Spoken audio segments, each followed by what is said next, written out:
बना हुआ है और फ्री इलेक्ट्रॉन जो मूव कर रहे हैं।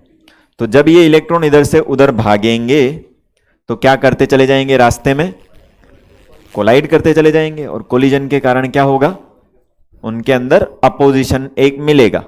वो अपोजिशन ही कॉज है किसका, रेजिस्टेंस का। ठीक है, इसलिए हीट भी आती है। अब सुनना थोड़ा ध्यान से, मैं आपसे एक लॉजिकल क्वेश्चन पूछता हूं, इसको ध्यान से सुनना। सपोज करो कि अभी यहां से मेरे जाने के बाद जब बेल बजती है तब आप जाते हो क्लास से बाहर, हाँ ना?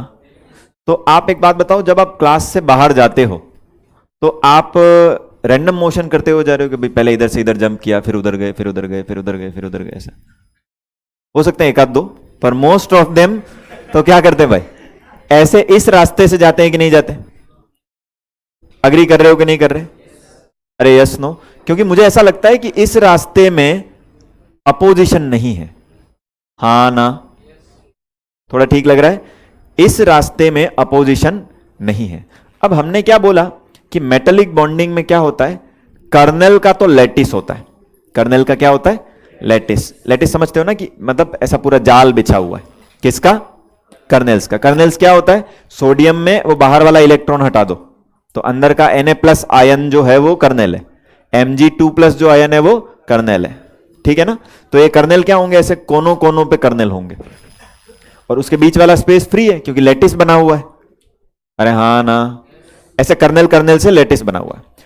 अब लैटिस के अंदर, ओ भाई खड़े हो जाओ, खड़े हो जाओ, इधर आओ, मुंह ही बंद नहीं रहता आपका।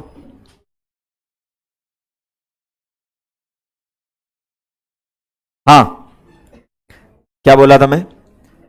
कर्नेल का लैटिस है और लैटिस के बीच की जगह क्या है, खाली है।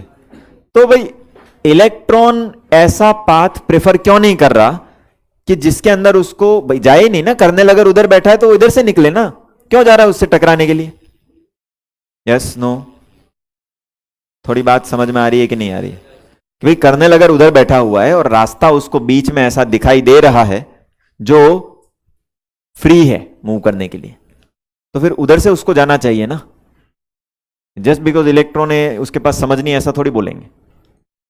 जा तो सकता है जिस रास्ते में उसको रेजिस्टेंस ऑफर हो ही ना, पर ऐसा करता नहीं है। क्यों? क्या प्रॉब्लम है इसके साथ, इस पिक्चर के साथ क्या प्रॉब्लम है? मतलब मैं ऐसा नहीं बोल रहा भूल जाओ आज तक जो आपने पढ़ा है, मैं बोल रहा हूं अपना दिमाग लगाओ। आपको अगर मैं बोलूं आज निकलने के लिए कि भाई क्लास से बाहर निकलो, तो इधर से इधर ही जाते हो ना?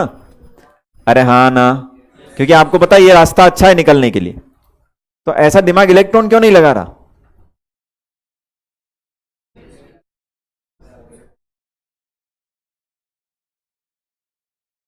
नहीं, वो आप जो बोल रहे हो ना, वो मैं पहले से आपको बता देता हूं। वो सब आप टेक केयर कर चुके कि जो पॉजिटिव का होना था ना, उससे ही वो लैटिस और स्ट्रक्चर बना है। तो इलेक्ट्रॉन फ्री टू मूव है, अब वो कर्नेल से अट्रैक्ट नहीं हो रहा, वो आप छोड़ दो, उसकी चिंता नहीं है उसको। कर्नेल से अट्रैक्शन बिल्कुल नहीं है, बिल्कुल नहीं है। अच्छा, पहले मैं जो बोल रहा हूं वो लॉजिकल लग रहा है कि नहीं लग रहा थोड़ा, कि हाँ भाई एक रास्ता अगर ऐसा है कि जिस रास्ते से फ्री में मूव किया जा सकता है, तो टकरा टकरा के क्यों जाऊं मैं? हाँ ना? हाँ। तो प्रॉब्लम क्या है अब मैं बताता हूं। प्रॉब्लम है, असली एनिमी जो अपना है वो कर्नेल नहीं है बेचारे, वो है टेम्परेचर। कौन है? अब मैं बता रहा हूं क्या चल रहा है इसके अंदर। अगर ये कर्नेल फिक्स होते अपनी जगह पे तो इलेक्ट्रॉन को कोई प्रॉब्लम नहीं होती, लेकिन ये कर्नेल खुद अपनी जगह पे क्या कर रहे हैं, वाइब्रेट कर रहे हैं। खुद अपनी जगह पे क्या कर रहे हैं, वाइब्रेट कर रहे हैं। अब गड़बड़ क्या है कि जो आपकी क्लास की बेंचेस हैं वो भी मूव कर रही हैं एट रैंडम। तो अब आपके पास ऑप्शन है नहीं, टकरा टकरा के ही जाना पड़ेगा। अगर ये बेंचेस फिक्स हो जाती तो आपके पास रास्ता निकल के आ जाता, लेकिन बेंचेस खुद क्या कर रही हैं, रैंडम मोशन कर रही है। इस बात को सुनना, नेचर की खूबसूरती को, कि अगर ये रैंडम मोशन कर रही हैं तो इलेक्ट्रॉन को ये पता चल जाता है कि random motion is the best way to go. जैसे सपोज करो कि एक बहुत भीड़ है, बहुत बहुत ज्यादा भीड़ है, मतलब एक जगह से दूसरी जगह आप भीड़ के अंदर मूव कर रहे हो, तो आप भीड़ के अंदर कभी भी अपना दिमाग नहीं लगाते। आप बोलते हो कि भीड़ ही मेरे को ले चलेगी इधर से इधर, हाँ ना, उसके अंदर आप अपना ओरिजिनल रास्ता ढूंढने की कोशिश करते हो क्या, मैं ऐसे जाके ऐसे जाऊं, नहीं, आप उस टाइम आपको पता लग जाता है कि रैंडम रास्ता ही बेस्ट रास्ता है अभी। अरे हाँ ना, थोड़ा ओके लग रहा है कि नहीं लग रहा। एग्जैक्टली वैसे के वैसे इलेक्ट्रॉन को भी पता लग जाता है कि रैंडम रास्ता बेस्ट रास्ता है। अब आप किसी तरीके से ये जो रैंडम मोशन है उसको कंट्रोल कर पाओ, कम कर पाओ, तो ऐसा एक केस आ सकता है जिसमें अचानक से इलेक्ट्रॉन को पता लग जाए कि अब मुझे ऐसा रास्ता मिल गया है जिस रास्ते में मुझे अपोजिशन मिलेगा ही नहीं। तो ऐसा होता है, उसको क्यूरी टेम्परेचर बोलते हैं। उतना अगर लो टेम्परेचर आप कर दो तो एक टाइम के बाद रेजिस्टेंस 0 हो जाता है और आपका मेटल किसकी तरह बिहेव करता है, सुपर कंडक्टर की तरह बिहेव करने लग जाता है।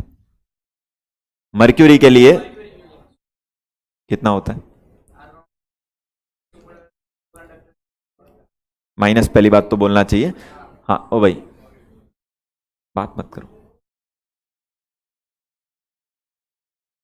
हाँ, मर्क्यूरी के लिए लगभग 30 केल्विन के आसपास होता है टेम्परेचर। कितना होता है, 30 केल्विन के आसपास। 30 केल्विन बहुत कम टेम्परेचर ना, -240 पे जाना पड़ेगा आपको। तो अगर उतना कम आप चले जाएं तो आपका रेजिस्टेंस एक झटके से 0 हो जाता है। उसके बाद इलेक्ट्रॉन को पता लग जाता है कि ये रास्ता ऐसा है जिसमें चलने से कोई खर्चा होने वाला नहीं है। अब ये सुपरकंडक्टर का जो प्रिंसिपल है या इसका जो एक्सप्लेनेशन है वो क्लासिकल थियरीज से संभव नहीं है। तो अभी रिसेंट 100 सालों में हमको ऐसा पता चला है कि ऐसा हो भी सकता है, जब से ये मॉडर्न क्वांटम मैकेनिक्स जब से पिक्चर में आई है तब से। उससे पहले नहीं था आइडिया कि ऐसा हो सकता है, लेकिन ऐसा किया जा सकता है। और इसमें भी देखना आप, कुदरत कितनी खतरनाक तरीके से, मतलब कितना गजब तरीके से काम करती है। मर्क्यूरी को डेली लाइफ में अगर मैं आपसे बोलूं कि आप इसको कंडक्टर की तरह इस्तेमाल करो तो आप कभी नहीं करोगे, क्योंकि mercury is a bad conductor. Copper is good conductor, silver is good conductor, aluminium is good conductor. लेकिन सबसे पहले सुपर कंडक्टर कौन बनता है, मर्क्यूरी बनता है। आप कॉपर को सुपर कंडक्टर बना ही नहीं पाएंगे। आप 0 केल्विन पे भी चले जाओगे ना तो भी नहीं बिहेव करता है वो सुपर कंडक्टर की तरह, लेकिन मर्क्यूरी कर जाता है 30 पे। और मर्क्यूरी से भी अच्छा एलओएस। अगर आपने प्रॉपर्टी ऑफ एलओएस पढ़ा होगा तो शायद आपने ये शायद पढ़ा होगा कि उनकी स्ट्रेंथ वगैरह बढ़ जाती है लेकिन रेजिस्टिविटी बढ़ती है। एलओएस का रेजिस्टेंस नॉर्मल मेटल की तुलना में ज्यादा होता है, इसीलिए जो आयरन होता है ना उसके अंदर कॉइल नाइक्रोम की लगी हुई रहती है, याद है ऐसा कुछ, क्योंकि इनके रेजिस्टेंसेस ज्यादा हैं। नॉर्मल केसेस में इनके रेजिस्टेंसेस ज्यादा हैं, लेकिन ये जो हैं 100 केल्विन पे, 150 केल्विन पे सुपर कंडक्टर की तरह बिहेव करने लग जाते हैं। तो इनका सुपर कंडक्टर का नेचर दिखाने का जो तरीका है वो पहले आ जाता है। नॉर्मल कंडक्टर से पहले ये बन जाते हैं सुपर कंडक्टर। जो पहले बुरे थे जल्दी से फटाफट हो जाता है इनका काम सुपर कंडक्टर के लिए। क्या बात समझ में आ रही है, यस नो, ओके रहेगा। ये जो फिलॉसफी जो है ना कि इलेक्ट्रॉन अपनी तरह ही सोचता है, जैसे हम सोचते हैं वैसे ही इलेक्ट्रॉन सोचता है, ये रिसेंट ईयर्स में ही हुआ है। नील्स बोर का नाम सुना है आपने, उसने इस बात पे बहुत जोर दिया था। ये जब क्वांटम मैकेनिक्स में मतलब क्या है, ऐसा मामला है कि इलेक्ट्रॉन को नहीं देखोगे तो वो अलग तरीके से बिहेव करता है और देखोगे तो अलग तरीके से बिहेव करता है। तो वो तो रियल लाइफ में भी होता है ना, आपको कोई नहीं देखे तो आप अलग तरीके से बिहेव करते हो, कोई आपको ऑब्जर्व कर रहा हो तो आप अलग तरीके से बिहेव करते हो, आया ना। तो उसने ये सोचा कि हर किसी का एक बिलीफ सिस्टम होता है, उसने ऐसा सोचा कि इलेक्ट्रॉन के साथ भी ऐसा हो सकता है, जैसे हम सोचते हैं वैसे इलेक्ट्रॉन सोच सकता है। तो ऐसा सोचता है, बिल्कुल सोचता है वो। अगर आप टेम्परेचर लो इनफ कर दोगे तो एक टाइम पे जाके